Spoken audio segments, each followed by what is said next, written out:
Alright, so not a particularly enthralling week, with the exception of one, as far as the movies that came out this weekend and the ones that I was able to catch up on. That one got a wider release, and one I had to go a little further to see, which may or may not have been worth it anyway. And of course, obviously, this is also the weekend of Doctor Sleep, which I already did in a separate video a couple of videos ago. So let's go into these four, starting with Jojo Rabbit, one of the bigger awards contenders we have going on that we've talked about plenty in the awards videos, but now we're going to actually talk about the movie itself. And obviously, this is one of those movies that immediately stuck out when you heard not only what it was about, but who was making it was kind of a key factor in this also. With Taika Waititi, who everybody's been growing to love more and more since he did What We Do in the Shadows, and then like Hunt for the Wilder People, and then Thor Ragnarok, and then here. And there is this idea of it being this satire, this anti-hate satire. And of course, with today, with there being so many touchy subjects, not only today, but the subject matter itself, that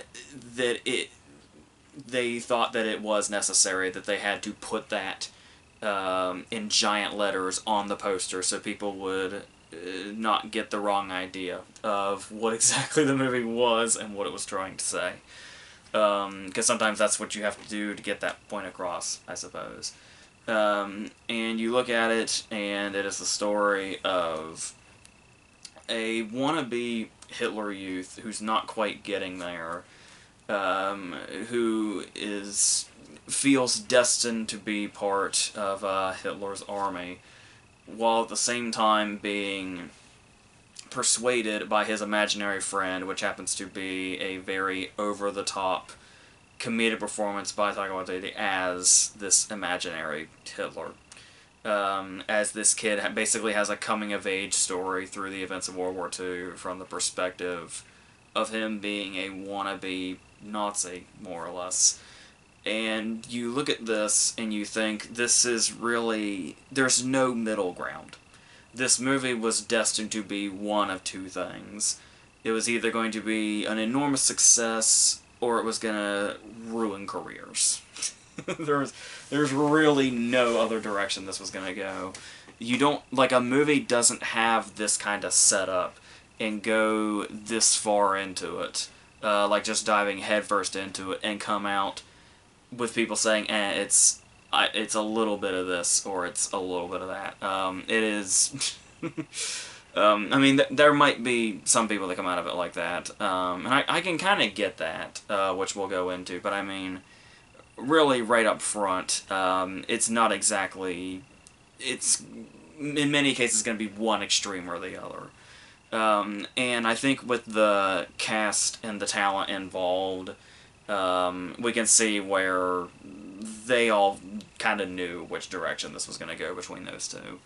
And the interesting thing about it is, you could say that one of the criticisms I kept seeing when just the advertisements were coming out was the fact that it kind of felt like territory we'd already been in, where like Nazis had already been satirized by Mel Brooks and the like.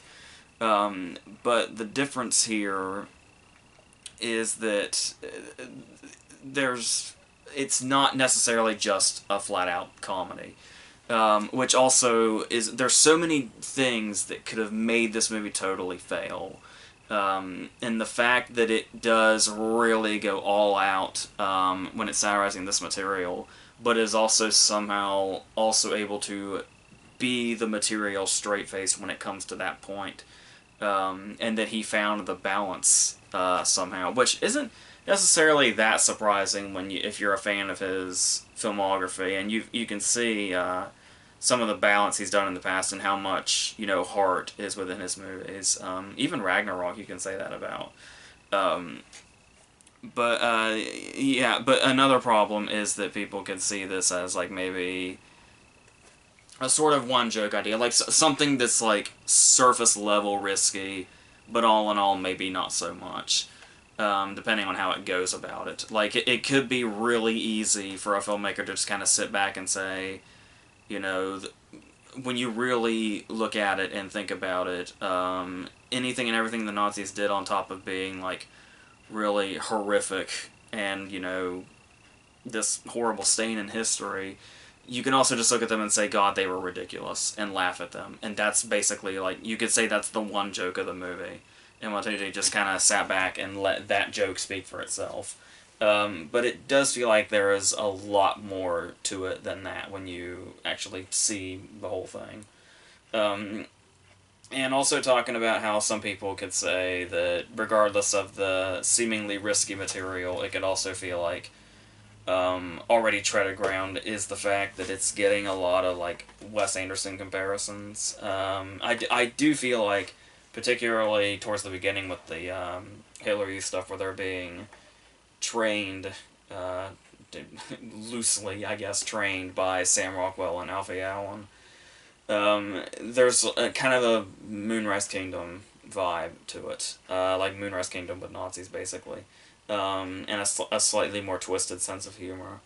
But still, oddly enough, that sort of like, I guess you could say innocence, because we're talking about the perspective of like a 10-year-old child who doesn't know better, and which is pretty much completely personified in the way Wadidi plays the imaginary Hitler, because he's strictly like the devil on the shoulder of this kid. And there's something that is sort of just kind of brilliant about this in general. Like I said, yeah, on paper it does sound like a one joke idea, but he finds like so many different facets given the different directions that this movie goes. Because honestly, even though there are some things you can kind of pinpoint and it's like, well, this will probably lead to this or whatever, there's still plenty of unpredictability throughout the movie. And not necessarily just the events themselves, even, but just more along the lines of, like, the tone itself, where they tread the line so much throughout. Where, like, there will be these things that just sort of hit you. Like, the first time we see him and his mom, Scarlett Johansson, walking through the street, and we see the Jews that have been hung like in the streets just on display, and the fact that she like almost is like it's like a loving motherly act, yet in the same way it's like this really incredibly harsh lesson that she doesn't let him walk away. She makes him like look at it to say, this basically, this is where we are. And so it doesn't shy away from that, even when it's kind of in the place of being a full-on comedy. And what I mean by in that place is that while it does sort of, we see that stuff and it's kind of put in there, a lot of times when you're kind of least expecting it, there is definitely a turning point, where regardless of those little moments being in there, this movie is, you know, silly comedy or wacky comedy or satire and just comedy and comedy and comedy. And then with like a half an hour or so to go, it just completely punches you in the stomach and leaves you that way, and just goes down the path of the darkness, and doesn't really turn back too much. There's still little, it kind of reverses itself and goes from, it's basically a full on comedy with those little gut punch moments sprinkled throughout, and then it turns into a full-on half-an-hour gut punch with little bits of the comedy still in there, but not enough to stray away from the fact that it's going full-on into the horror of the situation and just the time period in general. And with how over-the-top a lot of the comedy is, that seems like it could be a really weird mixture that just doesn't work at all.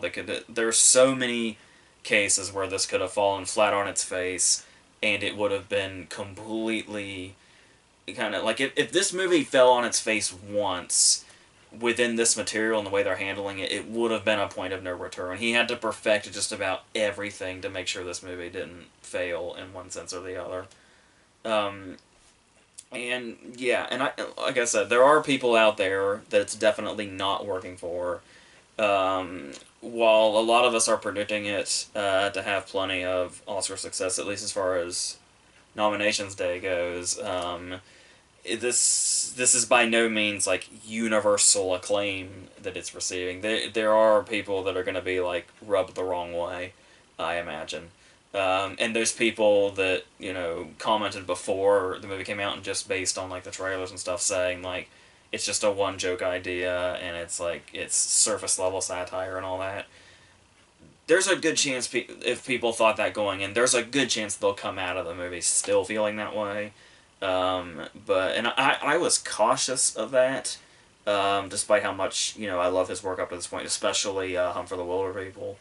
Um, but there's still, yeah, there's just something that he did here. Like you can sense there was such a confidence that he knew exactly what he was gonna do and how. I think I had heard he'd been working on it for like or trying to get it made for like a decade or so, because the book's from like the early to mid '90s or something, um, and it's and there apparently there's quite a bit. Apparently the whole sort of Hitler angle is like his addition to the source material.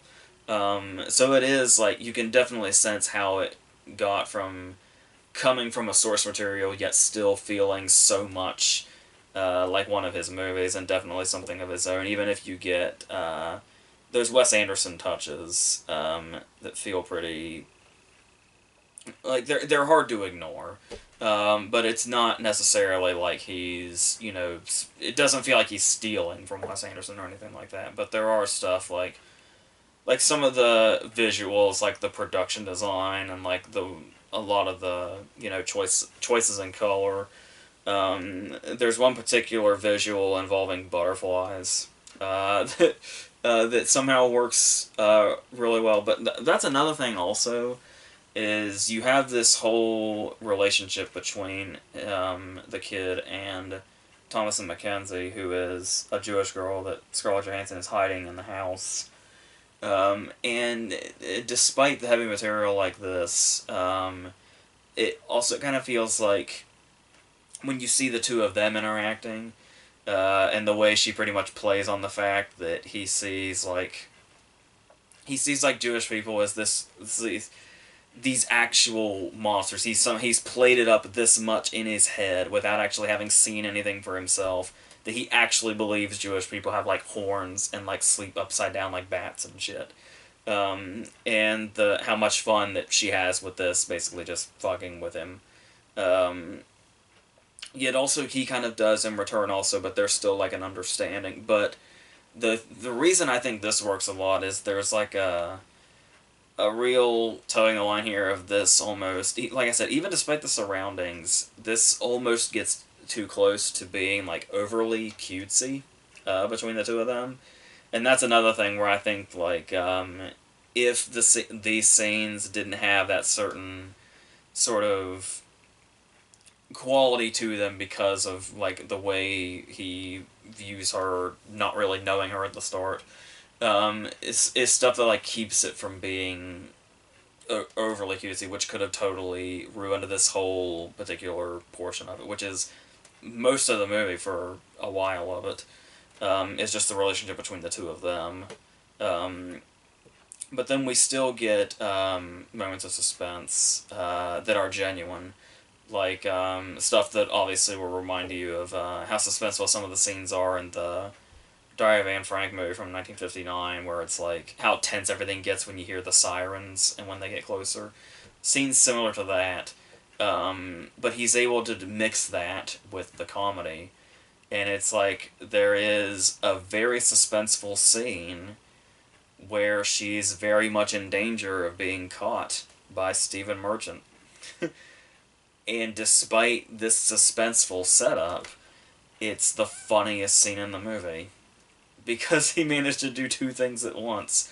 By the way he shows off Stephen Merchant's character and the way he's written, on top of what's actually happening in the scene, which never is going away. What's happening in the scene, regardless of how, silly and hilarious the merchant character is.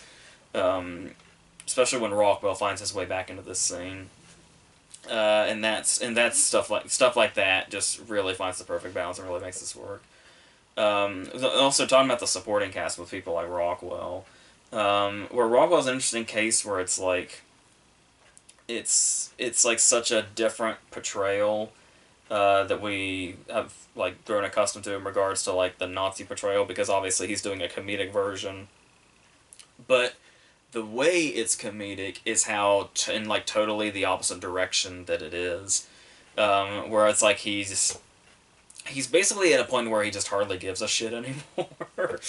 After he's been like pulled out of the whole thing, and then it gets to a point where their back and forth work so well that just sort of, even without them having to say or do anything after they've been established enough, just seeing him and Alfie Allen on screen together without them even having to do or say anything is just funny in itself. They eventually just get us to that point with their presence alone. And that really works. And then, of course, Scarlett Johansson as his mom, which, of course, I'm always kind of been like, it's very easy to hit me in the right places with a good, like, mother role. And Johansson, like, really completely, like, owns this.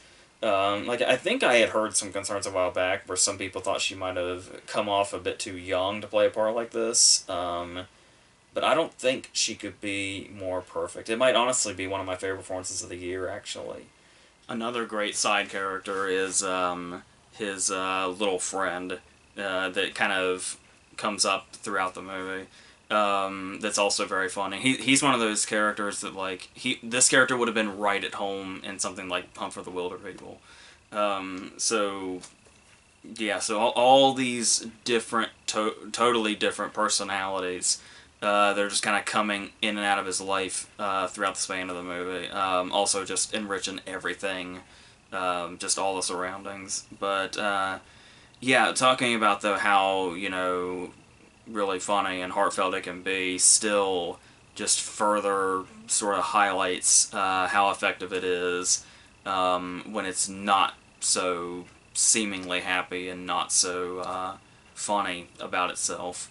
And going back to that moment, that's kind of the big turning point is that it's really it's set off by one scene in particular, and this scene is like so incredibly well done in that transition where it's like when we first see it, we're not necessarily quite sure, or like we almost kind of go into denial that what we're seeing is what we're seeing. At least that's the way I felt about it.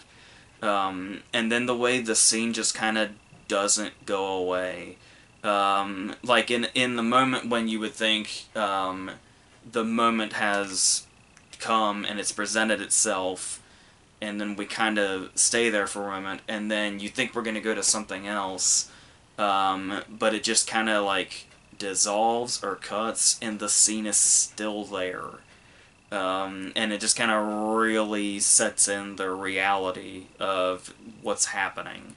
And it's... yeah, so that's really... I think that was the moment for me when this went from...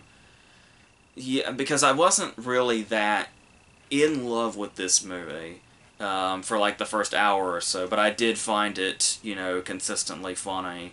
Some scenes are a lot funnier than others. And it was like, yeah, I'm into this, and I'm, invested in these characters, and I like the balance he's doing, and it's really well done and really well handled, but it was kind of when it reached that turning point where it really embraced the darkness and just went in that direction, where it was like, oh, this definitely feels like something more now. And yeah, to somebody else, that could probably seem a bit, maybe a bit too, like, manufactured, I guess. Like, a bit too obvious in the directions it goes. But it just kind of hit me in all the right ways, and is, like, extremely like extremely emotional. So there's that. And I don't really know what else. I think we're kind of treading a line now to where we're almost into spoiler territory, so I'll probably just stop here. But yeah, and this is, and it's definitely something I want to see again. Also, now that I know what direction it's gonna go and like how that affects the first half or 2/3 of it really. And then seeing where it goes from there. So, yeah, I definitely want to see how I feel after a second time, because I can only imagine my feelings towards it will only get more positive, I would think. So, yeah, I'll just leave that at this. On now to Last Christmas, the next movie in Paul Feig's increasingly bizarre filmography as a director, where he's now going into the somehow one of those Hallmark Christmas movies got written by Emma Thompson, semi-recognizable cast, and a theatrical release. And this is one of those movies where I've talked before about movies that like completely sometimes like use their soundtracks as a crutch. Where it's just like, oh, I recognize this song, which means this is a good scene, even if it's not necessarily even that. But they've really gone all out with this, with the almost entirely George Michael soundtrack. And the title, the actual credit in the beginning credit says the movie itself is inspired by this song. So this involves, of course, the really randomly started relationship, if you can even call it that, between Emilia Clarke and Henry Golding. Henry Golding from Crazy Rich Asians and A Simple Favor and stuff like that. And it just kind of almost kind of sloppily happens in a way. Basically, all the ways people meet in this movie is just kind of sloppy and sudden. Because there's a whole subplot involving her boss, Michelle Yeoh, being like the sort of, bitter boss type that's all business and stuff like that. But then there's this guy that keeps coming in, that she likes him and he likes her, but we're not sure if this is the first time they've met or what the hell this even is. And so Emilia Clarke has to kind of become the whole matchmaker thing. But then there's also, while this has pretty much already been established, she just happens to see Henry Golding hanging out outside. So she just goes out there and a bird shits in her eye. And I guess that's their meet cute. But they kind of continuously avoid the whole relationship thing to the point that you're not even quite sure what this is. Because the whole concept is there's this sort of mysterious nature about Golding's character in general, where it's like you talk about stuff like in Cameron Crowe movies and other romance movies like this, the manic pixie dream girl cliche, as they call it. And Golding's character is basically a manic pixie dream guy. Where he's just here to be super duper charming, will just materialize when the movie sees fit, and then he'll do some sort of grand romantic gesture or whatever, while at the same time keeping himself distant for whatever reason that she's trying to figure out. Where he will disappear for periods of time. They say later it's for different periods of time, and she's really wondering like what the mystery of his life is. But I only remember seeing it once, where he disappeared for like 2 days and then he showed up again, and it was like the end of the world for her. And that's basically what it is. Then it's your standard like romance movie with like the grand gestures and shit and the stupid little conflicts that can easily be resolved and all that. Clark's character is one of those ones where you can pretty much tell where the arc is eventually going to be. She's like super bitter about everything. They keep referring to this illness that she had. They don't really establish that until like much later exactly when this illness was taking place, but it was some sort of heart problem that kept her in like unconscious for a large portion of her life, and it's, I guess, and basically just made her bitter towards the world, and it's kind of turns into with like the whole, there's this promiscuous thing she's got going on that's one of her first and only character traits for a while. And the way she just sort of bounces around her life, and she's resentful towards, like, you know, her parents and sister and all that. And it's like, but she's also like all British and charming at the same time. It was basically like watching Emilia Clarke try to do Phoebe Waller-Bridge in Fleabag, or on Fleabag, I guess you could say. And I swear to God, I wrote this down. I said she's basically Fleabag without the fourth wall breaking.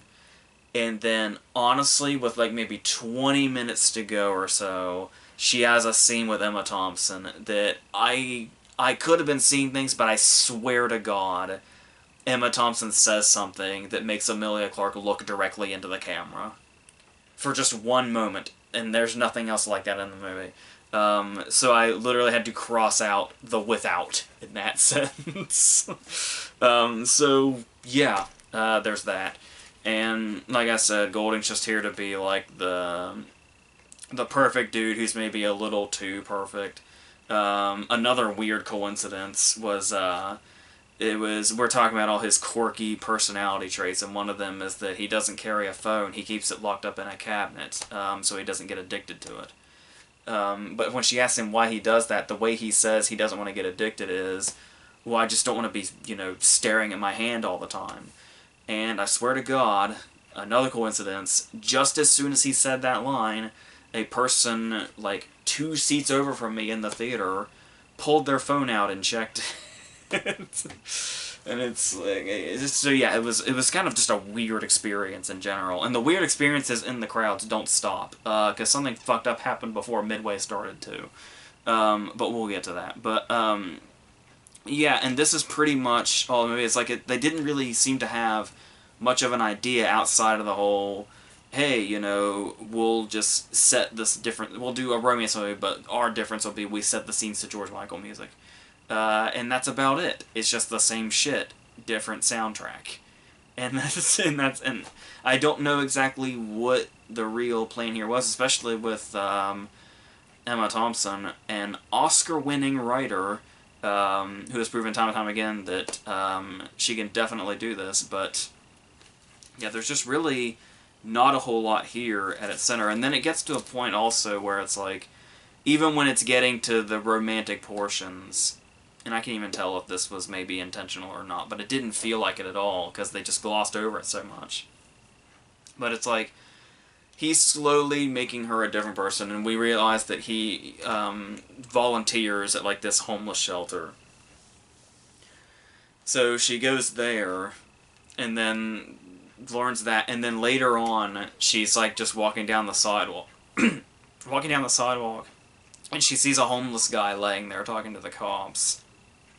And it's like, oh, this will be the start of her turning point, right? She'll see the homeless guy, and she'll go over there, and she'll say, hey, you know, my friend volunteers at this homeless shelter. Why don't I take you there? And that'll be like the first time she does something really human in the movie.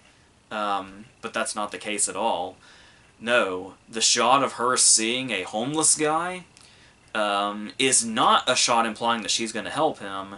It is merely a shot to remind her of the homeless shelter because it reminds her of him. And that's the purpose that it serves. And that's kind of how the romance of this movie works there. And even when it gets to, like, the moments where you can finally sense some genuine emotion that doesn't just feel ripped from every other romantic comedy ever, there's still some things that just really stick out. Like, the whole thing about her having to have had a heart transplant. And it's like this really big deal to her. Like, this is something she doesn't explain to people. Like, if she's telling you about this, it's like her really, really, really opening up to you. And it's this really dramatic moment where she parts her shirt and we see the scar from her transplant on her chest. And it's like, this is like the biggest deal ever. This is the ultimate intimate thing for her to show this scar. There's only one problem with this. We've already established that she's a promiscuous character because in the first 5 minutes of the movie, she meets a dude in like a bar, and then it immediately cuts to her naked in his bed. And apparently this happens multiple times. Like, she gets kicked out of a friend's house for doing it again. And it's like, if this is her regular routine, how many people have seen this scar at this point? So that kind of completely ruins the vibe of this scene. That's like the most emotional scene, and really gets like down into her character. Yeah, it just kind of completely makes that devoid of the meaning it's going for. So there's that, and then it's one of those ones also where it's like you can sense that the conflict is coming really late. Because he's like the perfect dude for a while there. The only problem is like his disappearances. So it's like you keep getting the vibe of like, oh, he's definitely hiding something. And it's like, is he even who he says he is? And you're like really trying to, somewhat figure, depending on how invested you are, like what exactly his deal is, because it's clear that he's too perfect. And then eventually we get to a conflict with like maybe 20 minutes to go, if that. That's not even entirely clear. Like what it is that, how he's feeling about this situation, and why she just sort of snaps in the way that she does. It feels very scripted conflict sort of thing, and then they go their separate ways. And then, without saying too much, the movie decides to take an interesting turn. And I don't know, because the problem here is that this turn, there is something genuinely poignant about it. Like, they really have something with the direction that this goes, particularly on an emotional level. But the problem is that it kind of feels so uneven from the rest of the movie. Like, the rest of the movie leading up to this turn did not really earn this, I don't think. But it's kind of vague on how some certain things line up.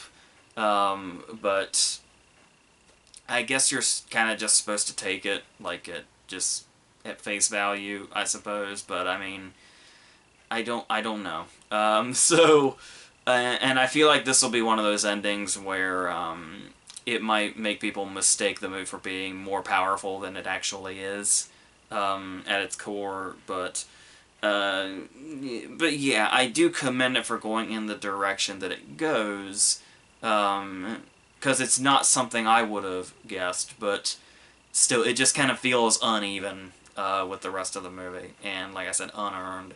So it really kind of is just it's just basically somehow a Hallmark Christmas movie that got Emilia Clarke and Henry Golding and Michelle Yeoh in it, and Emma Thompson, obviously. So yeah, I mean, it is, occasionally funny, like just the way a character will say something, or the way something's, worded or whatever. It'll be like, it'll give you like that little laugh, but there's nothing particularly laugh out loud fun, even though you can tell there's some scenes where they were going for that. And it seemed to work for the most part with the crowd. Both the two movies from like this weekend, like the main wide releases with Midway and Jojo Rabbit, or not Jojo Rabbit, this Last Christmas, the movie I'm fucking talking about, were like really packed. There was quite a few people in Jojo Rabbit also, but I saw that a couple of days ago.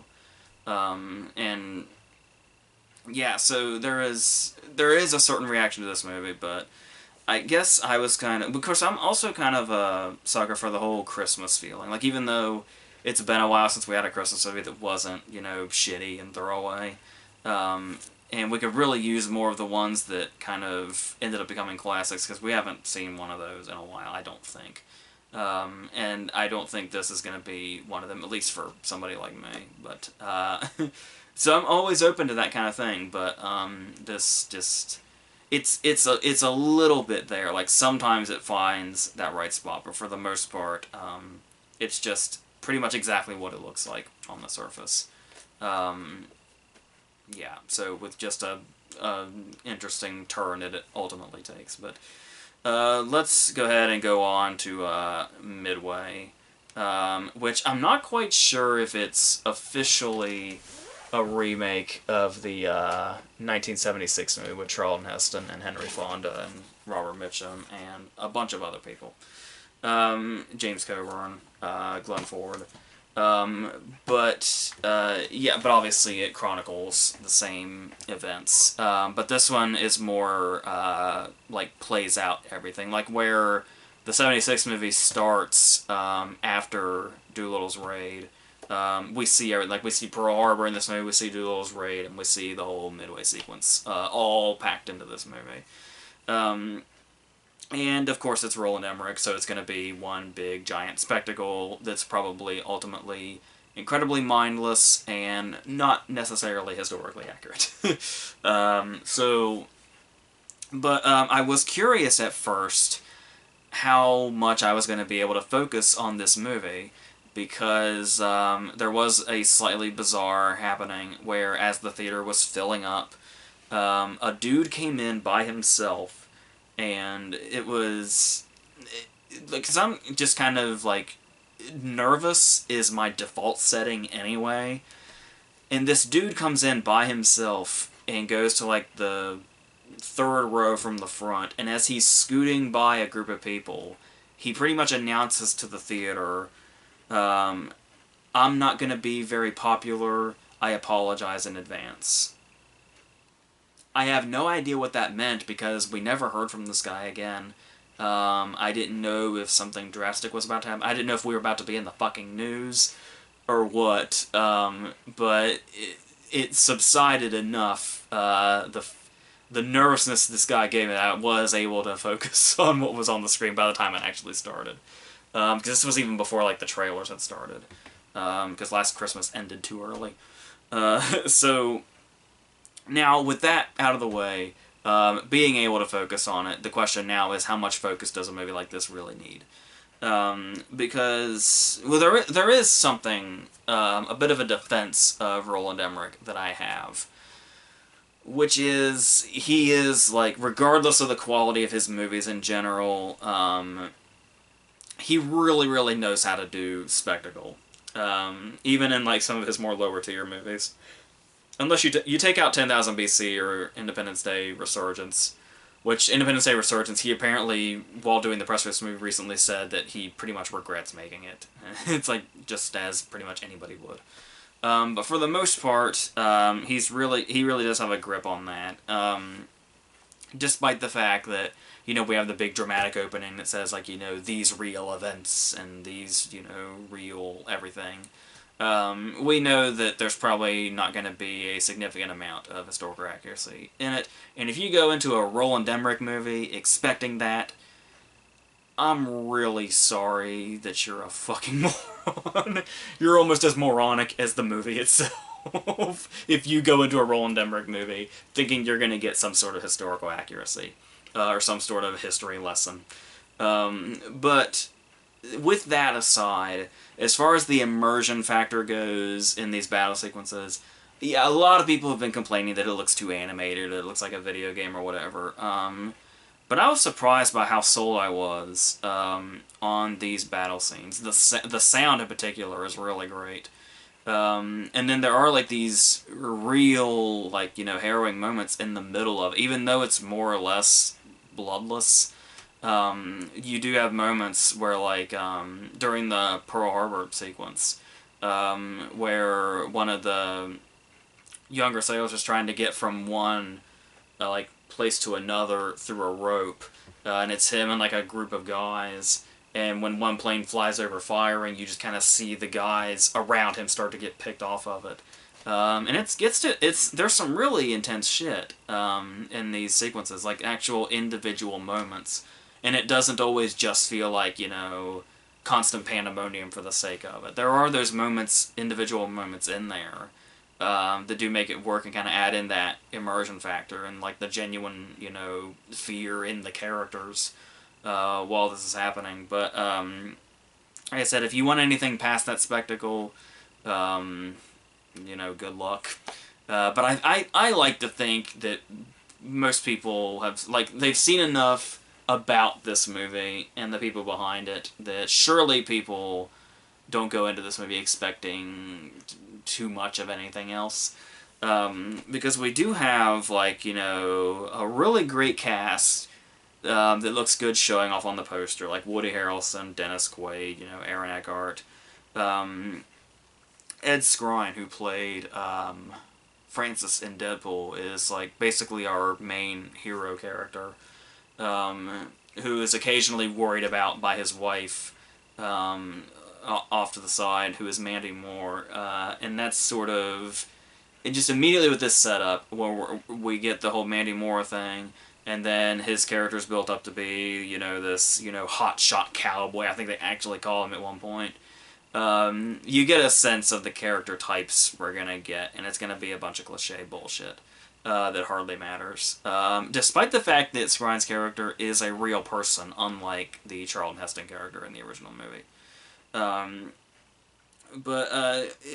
So yeah, so I guess knowing that they're real people maybe gives it a slight, you know, edge to how much we cared about, say, the Charlton Heston character, knowing he was fictional. But still, it's basically there's basically a fictional movie just using it's sort of like what Cameron did with, you know, Titanic on a lesser scale. Where it's like, you recognize that the people are real, you recognize that the events are real, but it's more or less fiction outside of the more action parts of what's going on here. And we also have like Nick Jonas is in here, which almost felt like Roland Emmerich was taking the approach of, hey, Christopher Nolan cast Harry Styles in Dunkirk, I'm gonna cast Nick Jonas in my World War II movie. And yeah, those don't quite add up. Harry Styles definitely has, just kind of in general, actually, even outside of the movies, Harry Styles kind of has a charisma that Nick Jonas just kind of doesn't.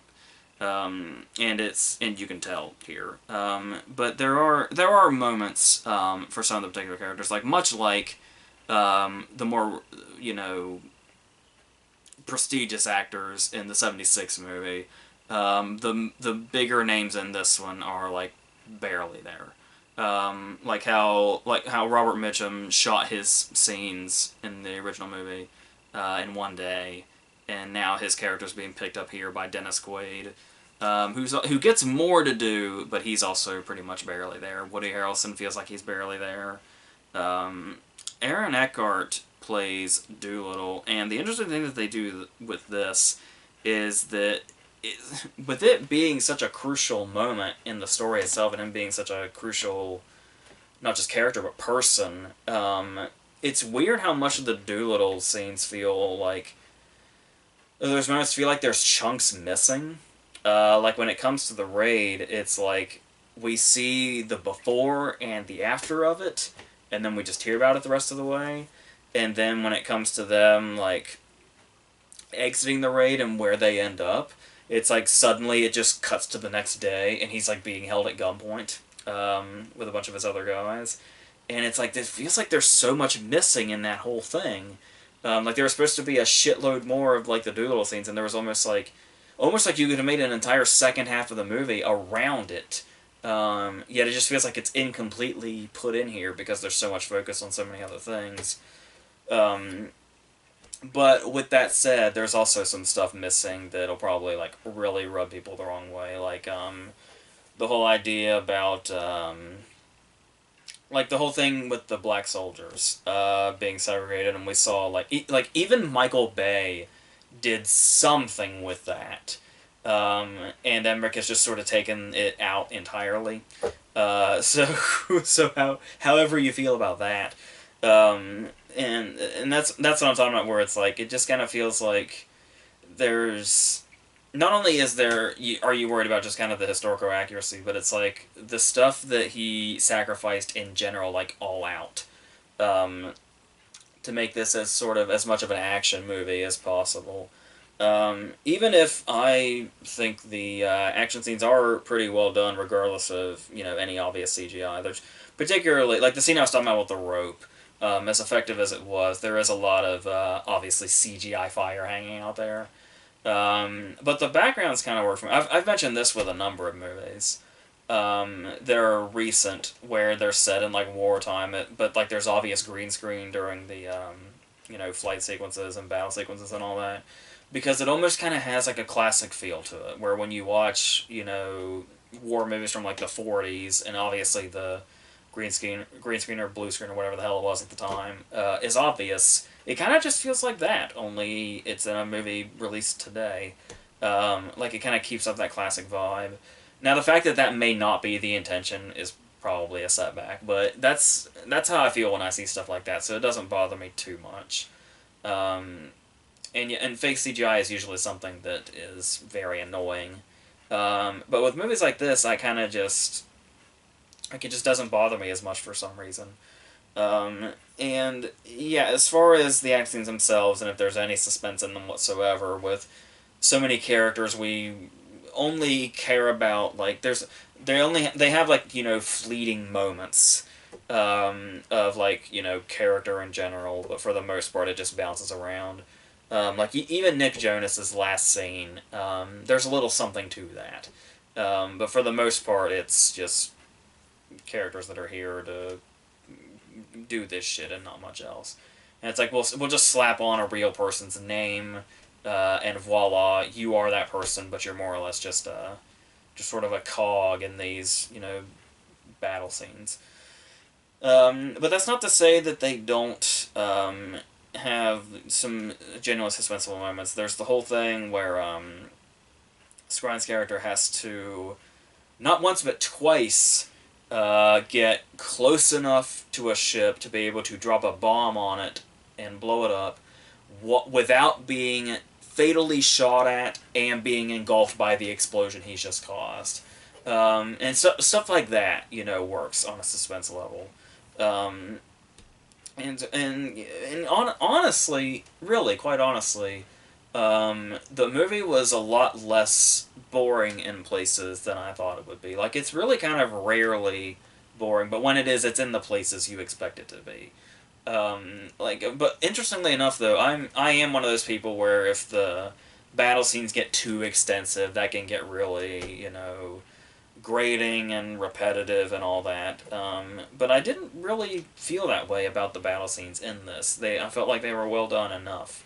Like, if I was going to recommend this to anybody, which I probably wouldn't, it would strictly be for the battle scenes, which are worth it. But that also could just be because it was in a theater. Like, if you were gonna watch this in a home viewing setting or something, I don't think it would have the same impact. So, yeah. So it's honestly, if you've seen any advertising and you already drew a conclusion one way or the other, as far as how you'll feel, you're probably right.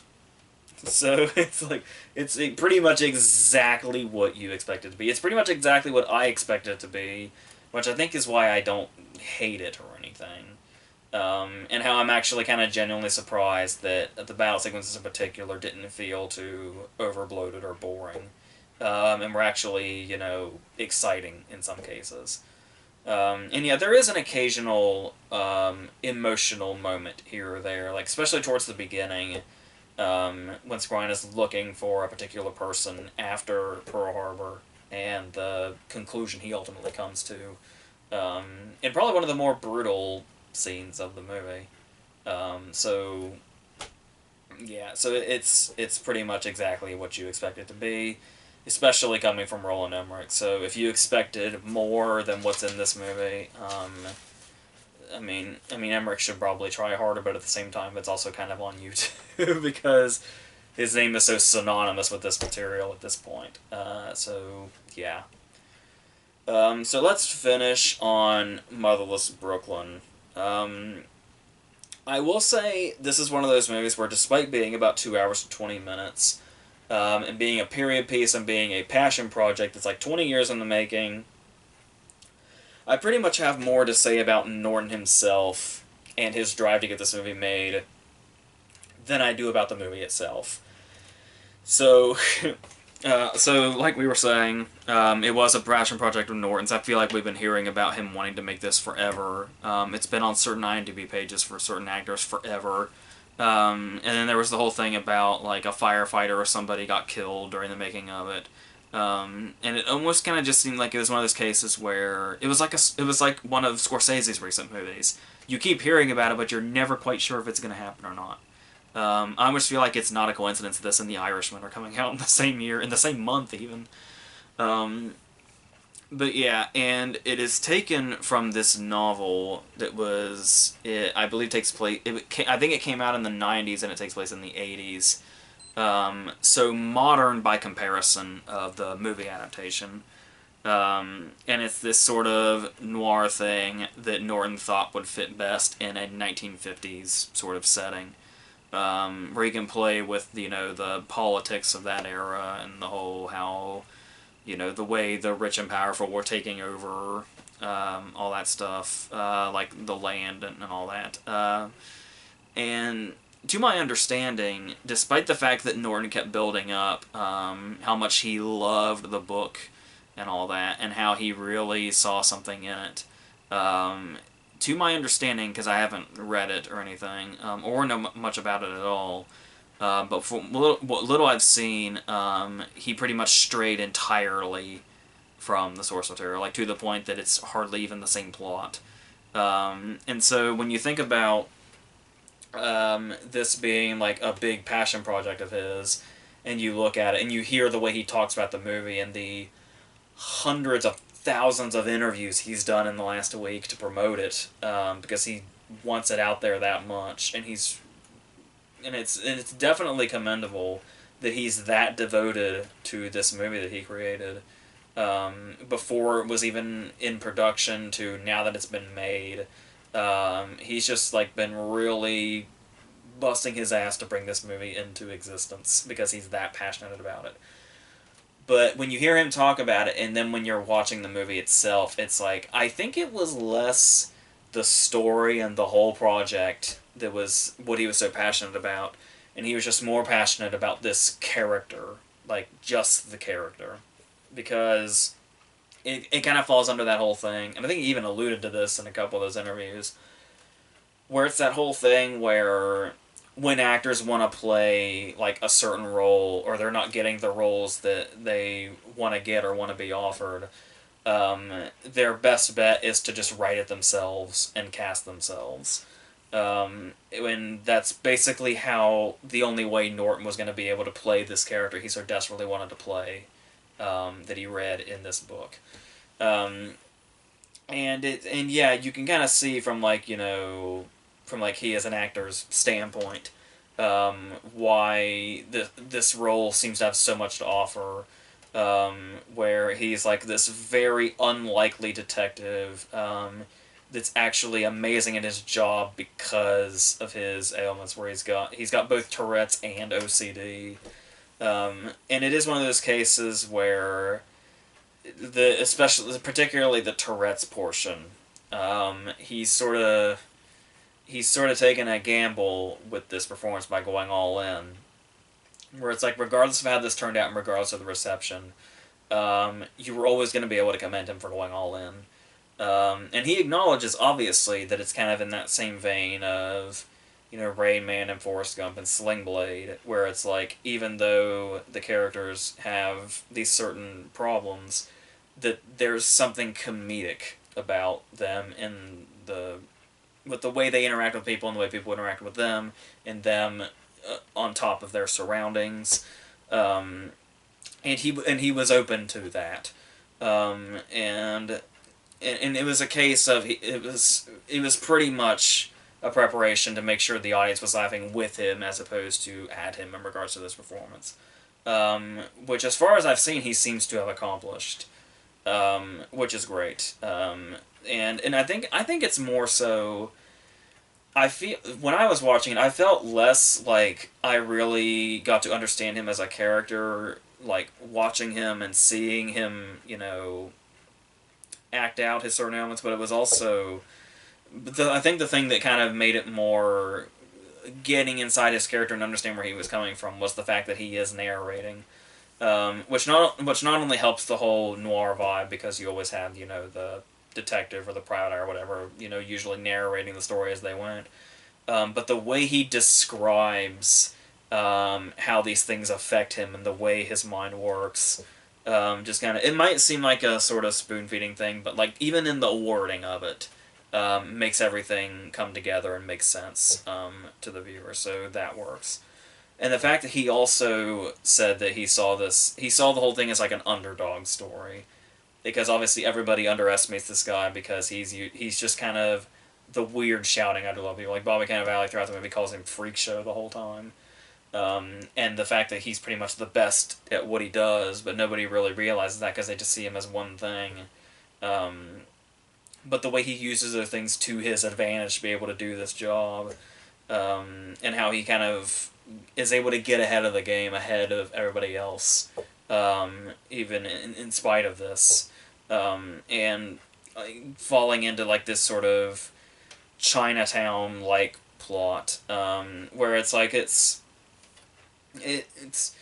I think the thing about it was he had said something about when you watch movies like Chinatown or LA Confidential, that it's less about the plot because you watch the stuff like even stuff like The Big Sleep, where the plots just kind of get way overly complicated to the point of where they really don't necessarily need to be.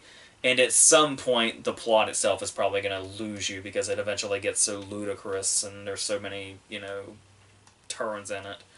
That noir movies are all about, like, the feel, or, like, the colorful side characters that come in. Because obviously this movie has an enormous cast, all of which took practically no pay so that he could get the movie made. Between, like, Alec Baldwin's, like, our main villain, and then we got Willem Dafoe, and, Guggen Botha is like the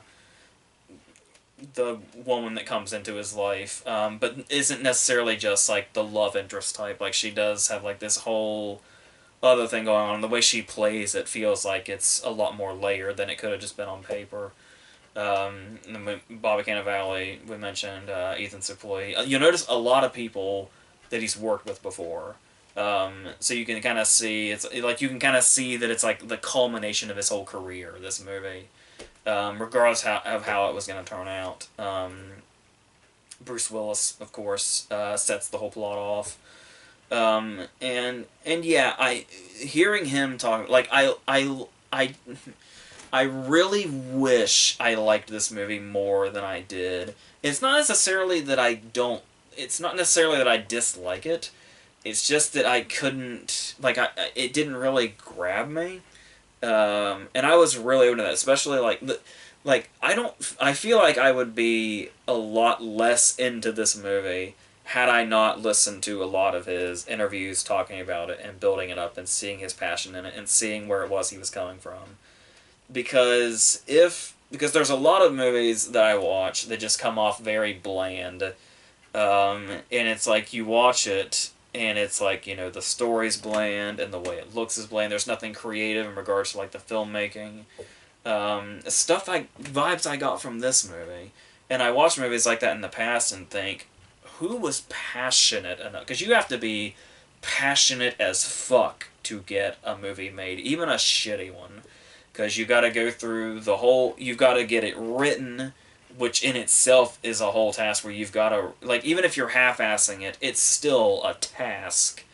And then the whole getting it made, getting all these people to agree to it, and finding somebody whose vision that is going to go through, a cinematographer, a director, or whatever, through the camera and bring it to life. And there are movies that are just so bland and uninspired, I can't possibly imagine how all those things happen to bring it into existence. And this may be one of those movies I felt that way about if I hadn't heard from him firsthand all the passion that went into this. Because I may not have necessarily gotten these vibes that he's talking about just through watching it. It's only after the fact. It's only knowing going in that I think those things sort of stand out to me, where it's like, oh, I see what he wanted to do here. And to an extent, these things can work.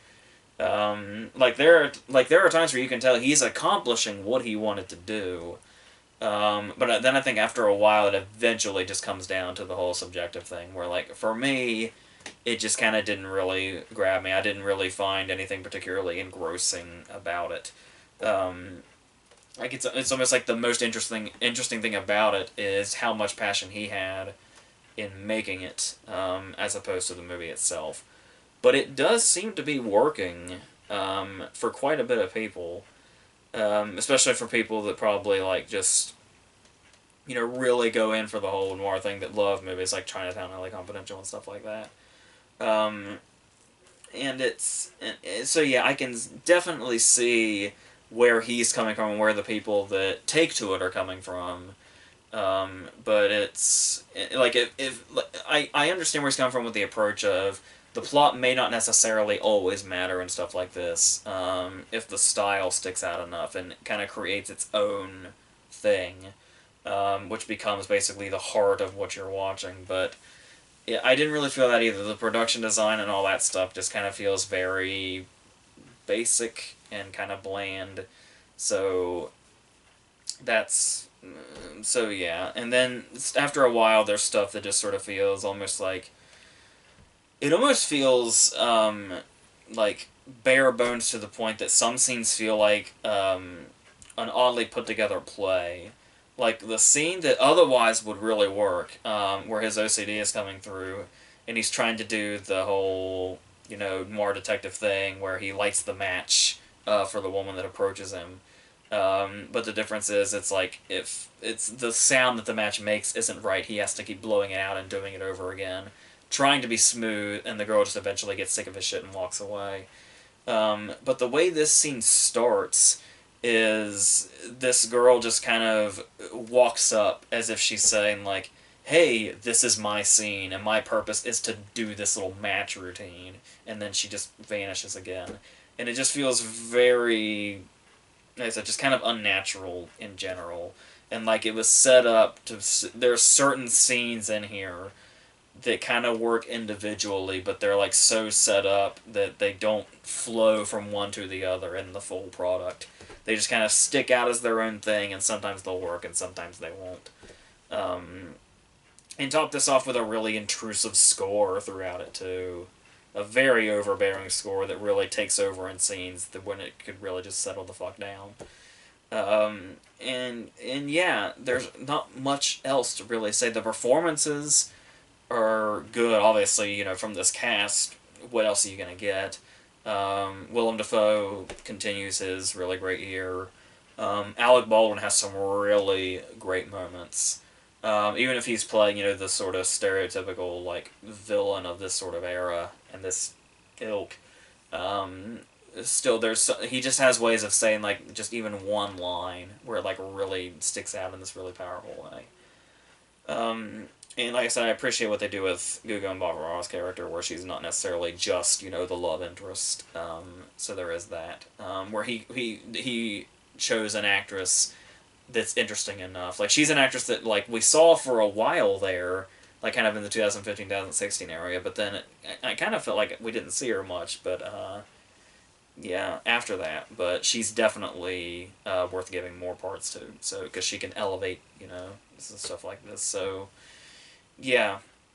So like I said, talking about everything around the movie is much more interesting than talking about the movie itself, which is just kind of there when you know the plot and what he's going for.